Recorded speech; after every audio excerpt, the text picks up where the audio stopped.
ಬೆಳ್ಳಿ. ಸ್ವಾತಿ, ಏನಾದ್ರೂ ಬೇಕಿತ್ತಾ? ಹೊಟ್ಟೆ ಹಸಿತಿದ್ಯಾ? ಇರು, ಹಾಲು ತಂದ್ಕೊಡ್ತೀನಿ. ಅವ್ರು ನಿನಗೆ ಬೈದಿದ್ದೆಲ್ಲ ನಾನು ನೋಡಿದೆ. ನೀನು ಅವ್ರು ಹೇಳಿದಂಗೆ ಕೇಳ್ಕೊಂಡಿದ್ದೆ. ಅವರು ಹೀಗೆ ನಡ್ಕೋತಾರೆ.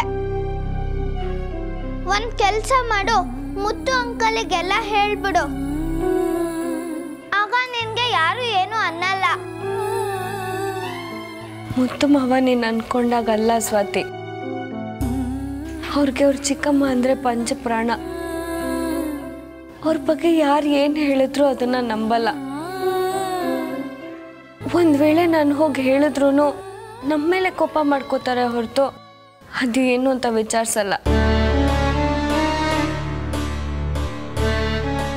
ಈಗಾಗಲೇ ಒಂದ್ಸಾರಿ ಹೇಳಿ ಅವ್ರ ಕೋಪಕ್ಕೆ ಗುರಿ ಆಗಿದ್ದೀನಿ. ಮುದ್ದು ಮಾವ ನನ್ನ ಹತ್ರ ಮಾತಾಡ್ಸೋದಿರ್ಲಿ, ಮುಖ ಕೊಟ್ಟು ನೋಡ್ತಿರ್ಲಿಲ್ಲ.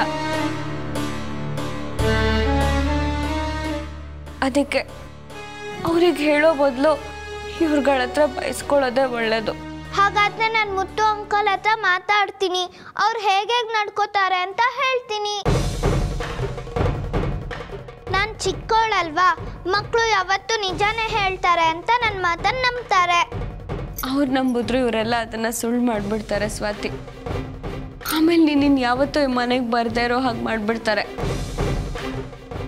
ಸ್ವಾತಿ, ನೀನು ಈ ಮನೆಯಿಂದ ಹೋದ್ಮೇಲೆ ನಿನಗೇನಾದರೂ ತೊಂದರೆ ಕೊಡ್ಬೋದು. ಈ ಬೆಳ್ಳಿ ಮಾತು ಕೇಳ್ತೀಯ ಅಲ್ವಾ? ಸರಿ, ನಿನಗೆ ಬೇಜಾರಾಗೋ ಕೆಲಸ ನಾನು ಯಾವತ್ತೂ ಮಾಡಲ್ಲ. ಅದ ನೀನು ಮಾತ್ರ ಅಳಬಾರ್ದು.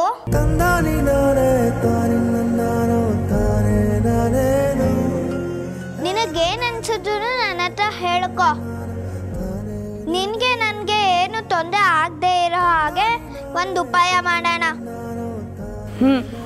ನಾನಿಷ್ಟು ಉದ್ದ ಹೇಳ್ತಿದ್ದೀನಿ, ಆದ್ರೂ ನೀನು ಹ್ಞೂ ಹ್ಞೂ ಅಂತಿದ್ಯಲ್ಲ. ಕರ್ಮ ಗುರು ನಿಂದು. ಒಂದು ಸ್ವಲ್ಪ ಆದ್ರೂ ನಗಾಡು ಬೆಳ್ಳಿ, ನಗಾಡ.